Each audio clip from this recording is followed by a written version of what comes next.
Alright, Bell chapter 10, this is what it says. The Queen of Sheba. Sheba is, of course, Yemen today. Now when the Queen of Sheba heard of the fame of Solomon concerning the name of the Lord, she came to test him with hard questions.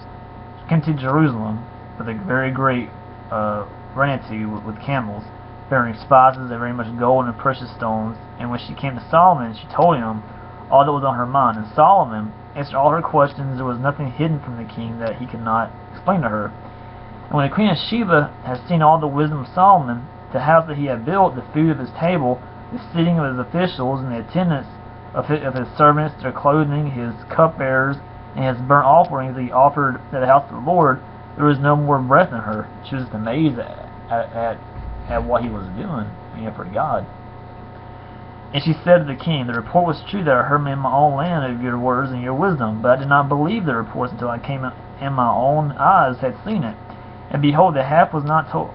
And behold, the half was not told. I'm trying to say this again. And behold, the half was not told me. Your wisdom and prosperity surpassed the report that I heard. Happy are you men. It says, happy are your men, happy are your servants who continually stand before you and hear your wisdom. Blessed be the Lord your God, who is of course Jesus Christ, who has delighted in you and set you on the throne of Israel. Because the Lord loved Israel forever, he has made you king, that he may execute justice and righteousness. Then she gave the king 120 talents of gold and a very great quantity of spices and precious stones. Never again came such an abundance of spices as these to the Queen of Sheba gave King Solomon. Moreover, the fleet of Hiram, which brought the gold from Ophir, which is Somalia today, brought from Ophir a very great amount of almug wood and precious stones, and the king made of the almug wood supports for the house of the Lord and for the king's house, also lyres and harps for the singers. No such almug wood has come or been seen to this day. And King Solomon gave to the Queen of Sheba all that she desired, and whatever she asked besides what was given her by the bounty of King Solomon. So she turned and went back to her own land and with her servants. Solomon's great wealth.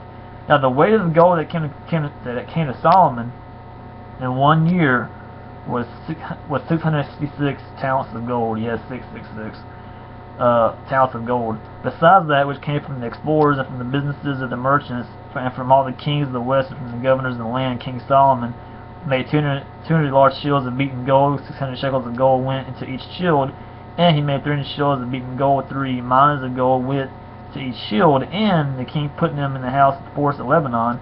The king also made a great ivory throne and overlaid it with the finest gold. The throne had 6 steps, and at the back of the throne was a calf's head, and on each side of the seat were armrests and 2 lions standing beside the armrest. While 12 lions stood there, one on each end of one on each end of a step on the 6 steps. The like of it was never made in any kingdom. All King Solomon's drinking vessels were of gold, and all the vessels of the house of the forest of Lebanon were of pure gold. None were of silver. Silver was not considered as anything in the days of Solomon. For the king had a fleet of ships at Tarshish, which is Spain today, at sea with the fleet of Hiram. So basically, Solomon, along with King Hiram, sent both of their ships over to Spain to gather materials to help build the Lord's house, the first temple. Once every 3 years, a fleet of ships of Tarshish or Spain used to come bringing gold, silver, ivory, apes, and peacocks.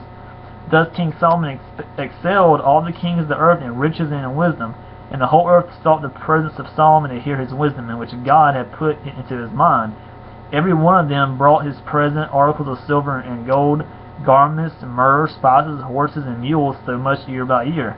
And Solomon gathered together chariots and horsemen. He had 1,400 chariots and 12,000 horsemen, whom he stationed in the chariot cities and with the king in Jerusalem. And the king made silver as common in Jerusalem as stone, and he made cedar as plentiful as the sycamore of the Sheba. And Solomon's import of horses was from Egypt and Q, which is Turkey. And the king's traders received them from Q or Turkey at a price. A chariot could be imported from Egypt for 600 shekels of silver, and a horse for 150. And so through the king's traders they were exported to all the kings of the Hittites. The Hittites would have been that would have been the Turkey-Syria border today, and the kings of Syria.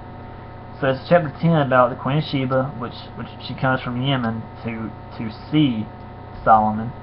And then Solomon's great wealth, he shows her, you know, all the wealth that he has, and she's just amazed, you know, about how God has blessed Solomon, you know, King Solomon.